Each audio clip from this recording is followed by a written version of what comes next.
It's kind of like I was foreshadowing it all along. I, I was foreshadowing all the time. All the time, I didn't even realize it. Go figure. Go figure. That's all I really want to talk about tonight. You watch SmackDown Live, literally, clearly, there's only one topic to really talk about. That man right there. I'm shocked. I'm surprised. It caught me off guard. I gotta know about Dolph Ziggler. Been watching me. I'm a big fan of Dolph Ziggler. I've been a big fan of his for quite a while, man. Still is. 2011, 2013, around that time, I feel like he was coming on. Then he finally got his moment when he beat Alberto Del Rio, cashed in. The best reaction, no question, man. To me, Dolph Ziggler cash in was no doubt, in my eyes, the best cash in history. In history, in my honest opinion. Better than Edge, better than Seth, all those names. That's in my opinion. The reaction that night, it all felt like it was coming into place, man. And everything just felt right. We all knew that AJ Lee was going to get the Divas title. We all were thinking like, oh my God, we about to see like this power couple at the time. Not really a couple though. Power couple at the time when one is the World Heavyweight Champion and one is the Divas Champion. But that night, I swear, man, at Payback, I'll never forget it. That night, Alberto Del Rio just beat down Dolph Ziggler so bad to the point where it was at a point where I knew he was going to lose, man. And that's exactly what happened. Once AJ Lee won that Divas title, it was all coming together. And then next thing you know, Dolph Ziggler is losing the World Heavyweight Championship. Then he's a babyface. He's a babyface. He get another shot at Money in the Bank. AJ Lee is still at ringside. She came at ringside like 5 minutes before, I think like 10 or 15 minutes in the match, I believe. And she causes him the match. She costed Dolph Ziggler the championship. And ever since then, he has not recovered since. But there was flashes of him hoping that he can come back. 2014, remember at Survivor Series when he was a sole survivor? That moment we all were thinking, Dolph Ziggler about to resurrect his career. But then WWE dropped the ball. So when did he feel important again? 2016, I believe 2016. Correct me if I'm wrong. Him, The Miz, Intercontinental title. Once again, we felt it again for Dolph Ziggler, man. That was one of the best feuds that year. Possibly the best feud of 2016. Dolph Ziggler versus The Miz for the Intercontinental title, man. The story was that Dolph could not win the big one. Dolph could not win the big one. He even put his career on the line just to get a shot, just for a chance at the Intercontinental title. The Miz was like, you know what, I'm not even going to challenge you. But the moment Dolph put that career up, Miz turned around like, yeah, I got you, bitch. That's exactly what he did, man. Like, yeah, I got you now. He straight said, okay. They said, okay, let's go. Dolph won the Intercontinental Championship, and it was all feeling good right there. But then once again, they dropped the ball. Next thing you know, he losing to the Miz again. So like, Dolph Ziggler back to being nobody again. Now we're here. And in 2019, and no, I'm not counting him with Drew McIntyre, because we all knew that in that group, Drew McIntyre was going to be the guy. Okay, I just want to put that out. So now we're here, 2019, May 21st. And we're now seeing Dolph Ziggler came out of nowhere, like an RKO out of nowhere, attacks Kofi Kingston after he defeats Sami Zayn. Now at this point, we all question ourselves, why, Dolph? Why, dude? Why are you attacking Kofi like that? What did he ever do to you? You come back out. I want to make sure I get this right. I'm getting my notes up, y'all. And I ain't got a lot of notes tonight. Then he come back out And he explains himself as to why he did what he did. He walks out to the ramp and he says, when Ali got hurt, Kingston stepped up, but it should have been him. Everything Kingston has done, Ziggler had tears in his eyes. Every day since WrestleMania, Kingston has outperformed everyone, and everyone respect him and admire him. But it should have been him. Ziggler then said that's why he did what he did. He attacked Kofi Kingston because pretty much to sum it all up, he jealous. He jealous that Kofi Kingston got the moment that he always wanted. And you know what? I always felt like Dolph could have got that moment, man. His moment was in 2013, around that time. And he had flashes.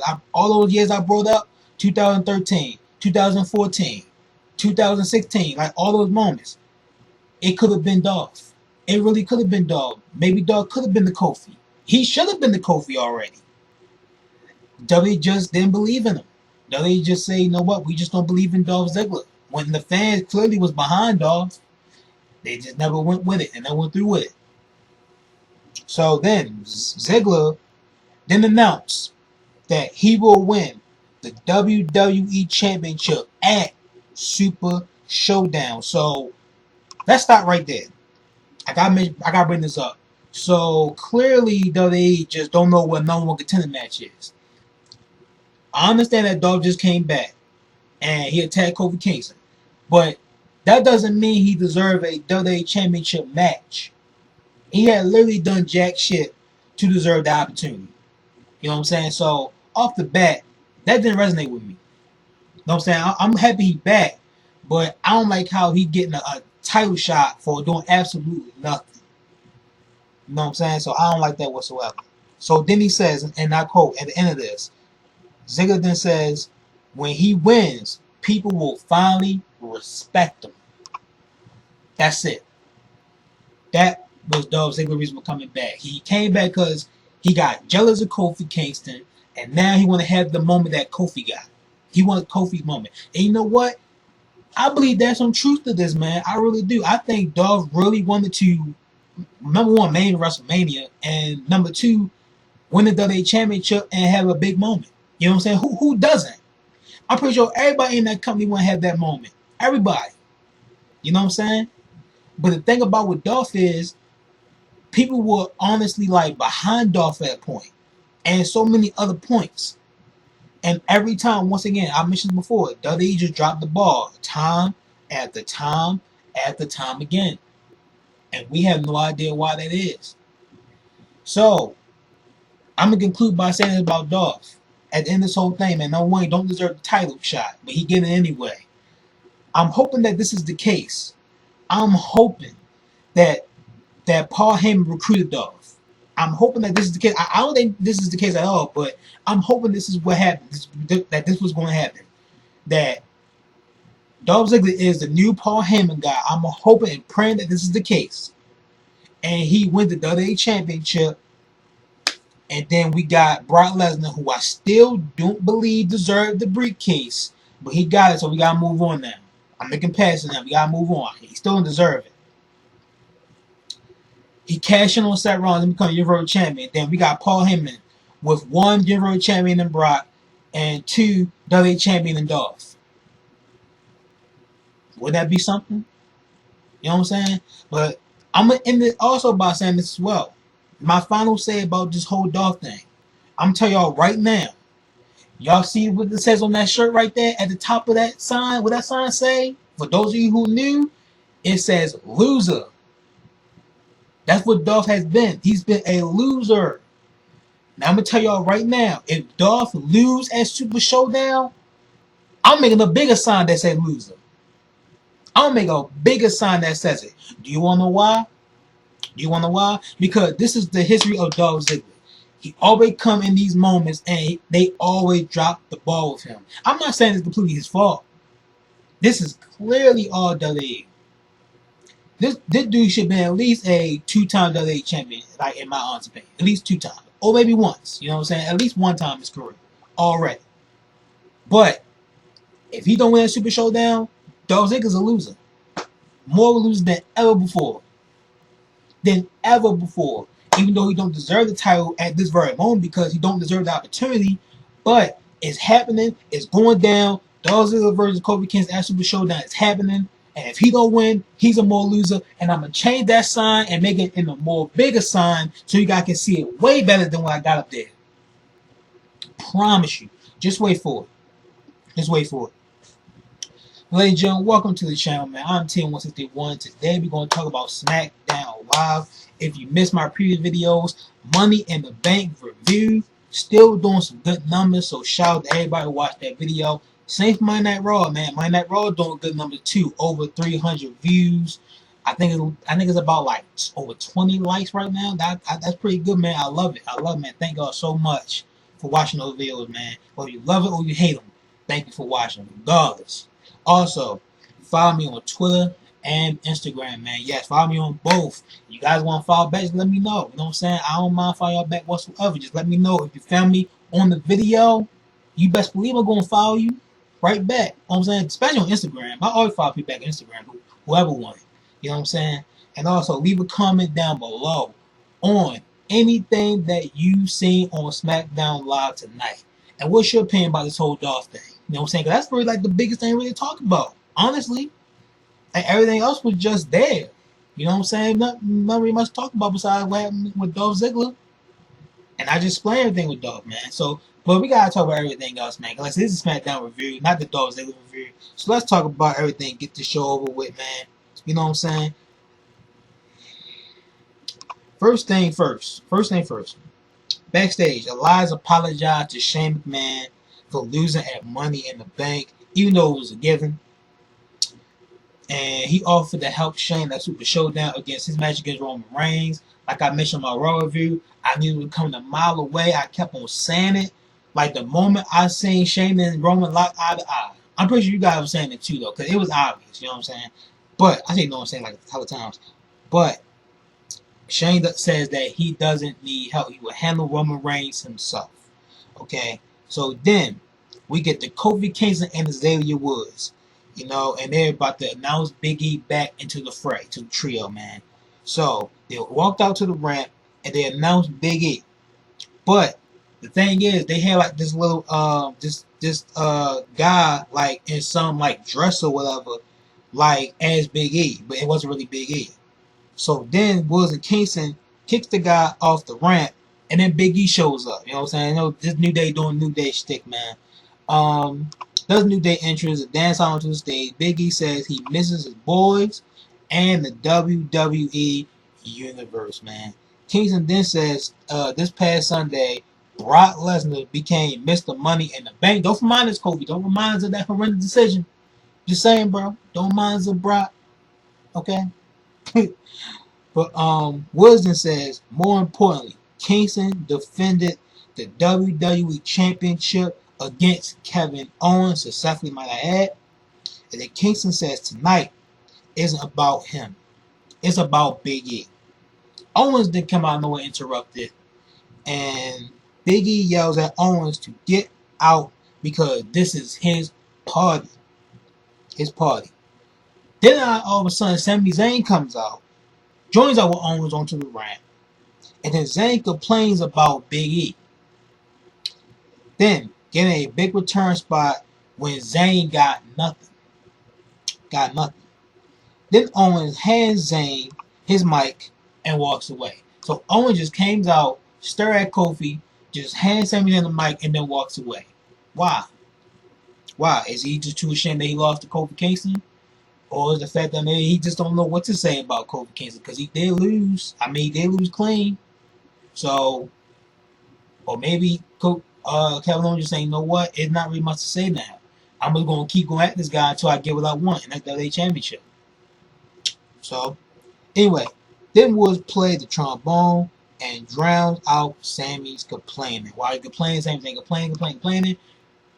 Say Woods just started playing the trombone. You know what I'm saying? That's what y'all gotta do. Like, you know what? That's a good analogy.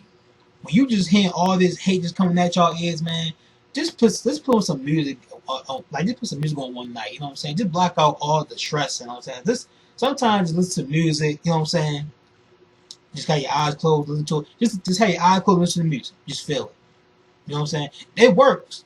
Believe me, y'all, it works. Try it. Try it, man. I'm telling you, it works. Backstage, Carmella is looking for R-Truth. And I'm looking at this, man, and not that I hate it, it's just that I expected it. That's the weird part. I kind of expected this, especially coming from R-Truth.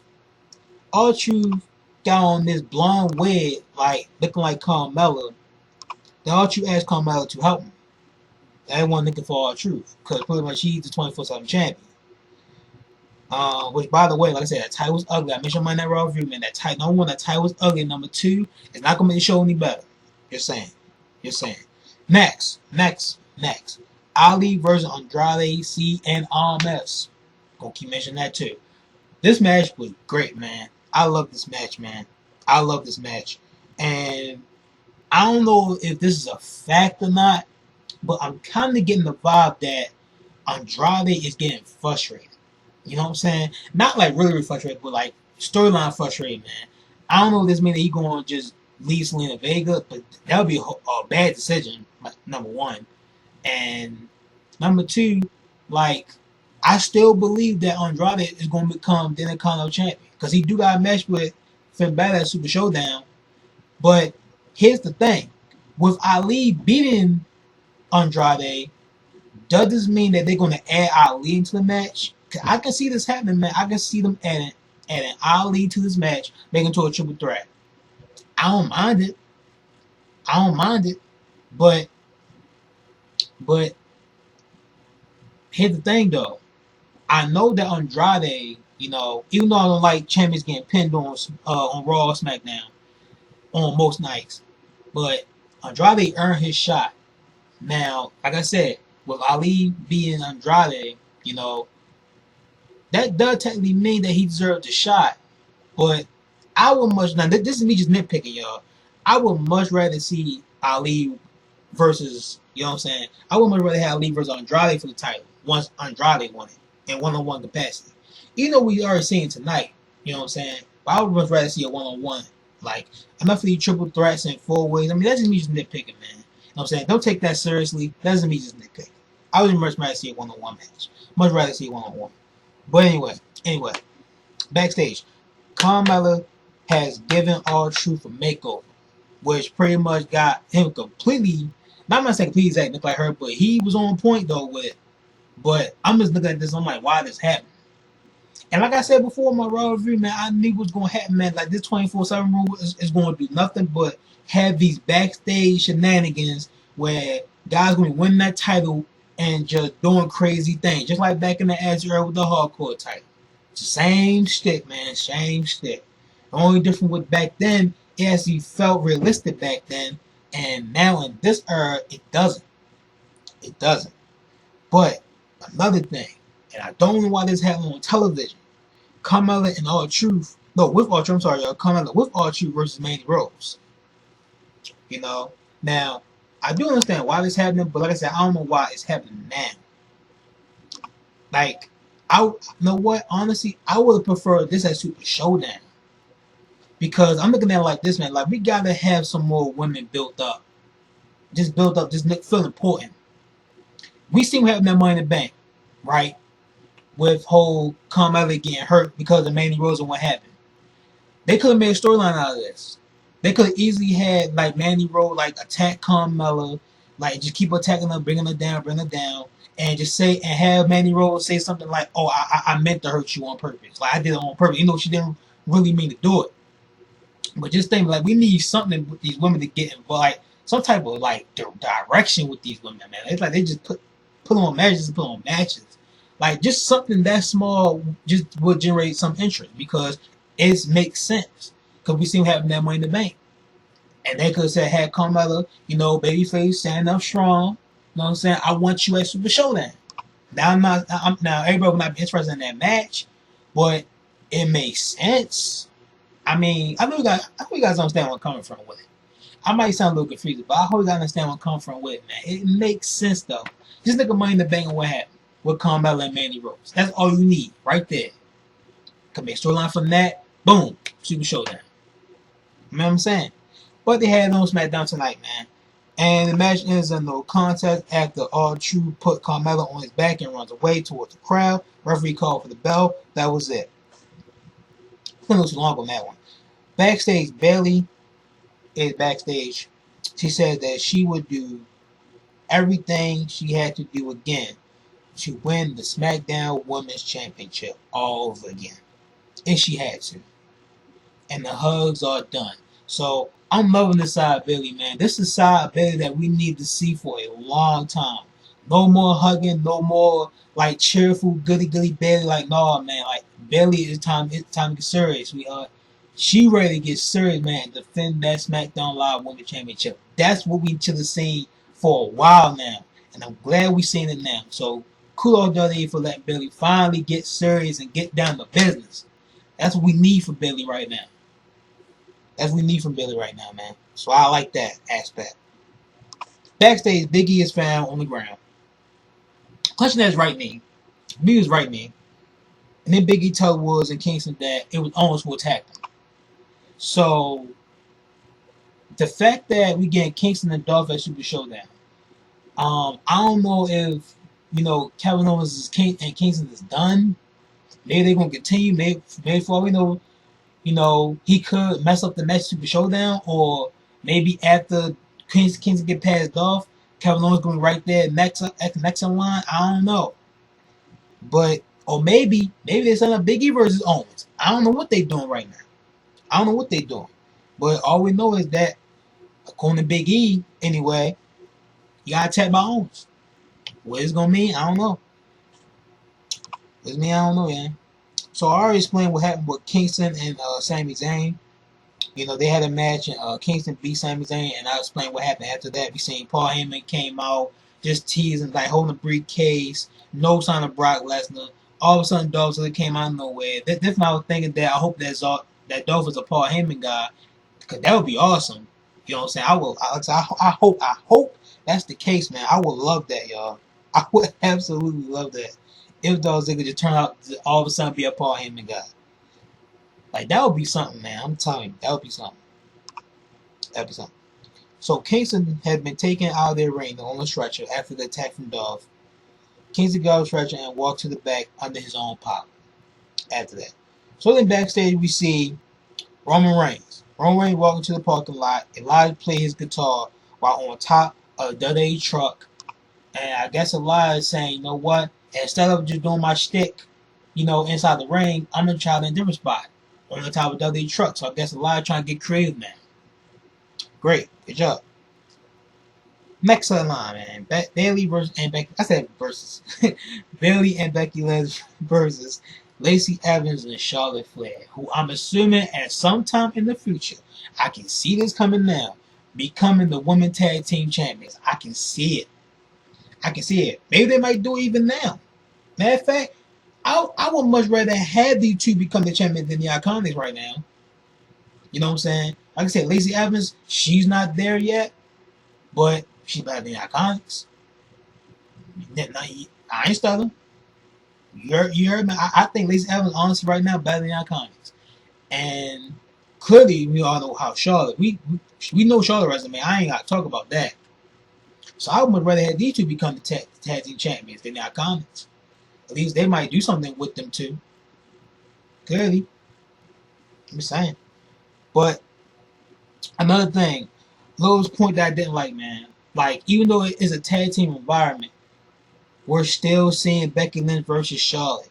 Like, these two should be far away from one another as possible. I do not want to see you two mix it up for the rest of 2019, man. I don't. We seen them in the tag team environment, and WrestleMania should have been it. And we got the match at Money in the Bank. That should have been it. But nope, we still seeing it now. Man, what I can talk about, man. So, during the match, man, after the distraction from, from Lynch? No. After the distraction from Evans. I'm sorry, y'all. After the distraction from Evans, Flair boots Flair in the face. Lynch puts Flair in the armor. Evans break it up with the devastating women's right. Bayley then tags herself, roll up Flair for the win. You know what I'm saying? So Bayley and Becky Lynch wins this match. And then after the match was over, believe we had a little stare down between Becky Lynch and Bayley. I'm hoping they don't do a champion match, title versus title. Please don't do that. Please don't do that, man. Enough of these two belts. Like, you know what I'm saying? Becky had a moment with two belts. No more of that. You know what I'm saying? That's it. No. Done. I can tell you all, man. Backstage, man. Backstage, Jinder Mahal attacks R-Truth. Then R-Truth gets away. Then the B team attacks R-Truth. B team attacks R-Truth. That was put Axel off to R-Truth. Put Axel off of R-Truth, and he go for the pin. And the confusion, like in a confusing mess right now, R-Truth gets away again. So R-Truth was ducking and dodging, and if I'm not mistaken, after the match was over, he is still the 24/7 champion. So already, no respect to R-Truth. No respect to R-Truth. But you got this new title. And you got R-Truth, the longest reigning 24/7 champion, already with it. I thought it might be an up and coming with it, like holding longer at least. And not only that, you had Titus O'Neil, someone who we haven't seen on television in like years, be the first one to win that title. I'm just saying, man. No respect to the two, man. But like I said, WWE haven't really been featuring them on television to me believe as them as champions. So, I mean, not R-Truth, but Titus O'Neil. I'm talking about Titus O'Neil, not R-Truth. Like I said, with R-Truth, it's just that he held the longest. Like, it could have been someone else. I'm just saying. But Titus O'Neil clearly, first ever, no, man. Not the least. In the main event, we had Roman Reigns versus Elias. If I didn't want to see it the first time, why I want to see it the second time? I watched it though. I didn't watch it, but it's in the corner of my eye, man. What I did see is Elias pick Reigns up again and lands a powerbomb. Reigns then kicks out. Elias attempt to drift away, but Reigns fights out of it. Superman punches a Reigns. Superman punch. Then Shane pulls Elias' foot on the bottom of the rope. And the match just ended right there, man. The match is in like that. The match just ended just right then and there. Then all of a sudden, Drew McIntyre. Drew. Why? Pretty much, man, Drew McIntyre is now with Elias and Shane. It's like Drew went from this incredible stature to now he just being another lackey. First he was the lackey of who was it? It was Braun Strowman and Dolph Ziggler. Then he was the lackey of with Baron Corbin and Bobby Lashley. Now he pretty much a lackey of Shane McMahon and Elias. That's all Drew has been, man. He just been a guy who's just been on next to someone else. You know, and you look at someone like Drew and you like, man, this dude is legit top-notch guy. But does he feel that way? Hell no. Not the least. At least not right now. Not anymore. Not even close to where he felt when we first saw him, man. They completely, at this point, it's like from this moment here, man, they completely destroyed Drew McIntyre to the point where, at this point, he might well turn babyface and try something new. I'm serious, man. He might well try something new once this whole thing with him being with Shane is over. That's a shame, man. They had something, and once again, like I mentioned with Dolph, they dropped the ball on Drew McIntyre. They dropped the ball on Drew McIntyre. And they're not going to be finished there because, like I said, I'm in about saying this one review. If Dolph loses that Super Showdown, he's a loser, folks. Dolph Ziggler will continue to be a loser. I love Dolph Ziggler, but he should have had his moment already. And hopefully, I hope, just like with Owens. But like I said, I knew we wanted to have with Owens. But at Super Showdown, maybe Dolph can beat Kofi Kingston. I don't know. We shall see. We shall see. But I will say, mention this one last thing. I just throw this in my head. If Kofi retained against Dolph, then no doubt Kofi is keeping that title till SummerSlam. I'm gonna say at least till SummerSlam. It makes kind of sense at that point. At that point, you might want to have Kofi lose the title. You might want to have him just keep it till SummerSlam. It's that simple. That's it, man. I'm done. Like I said, this show overall was, if I can grade it, I'll give it a C. I'm doing just to be nice. Like I said, I think if Dolph didn't show up, this show would have been a D. You know what I'm saying? Dolph didn't show up, he did. This show would have been a D, man. But I'm gonna give it a C. Maybe C, even C plus. You know, just to be cool, man. Like I said, it was just an average show. SmackDown was always just a normal average show. Normal average show each and every week. You know what I'm saying? We got at least one excitement with Dolph that caught everybody off guard, and nobody seen it coming. Nobody seen it coming. That's it for me, y'all. Hope y'all love this video. Enjoy this video. Thank y'all for watching, man. Hit that thumbs up. Truly appreciate it. Also, leave a comment down below. Subscribe if you're new. Thank y'all for watching so very much. And I'll see y'all all in the next video. I hope y'all noticed what I did with the colors. You know, Raw, Red, and SmackDown. You get it, man. Peace.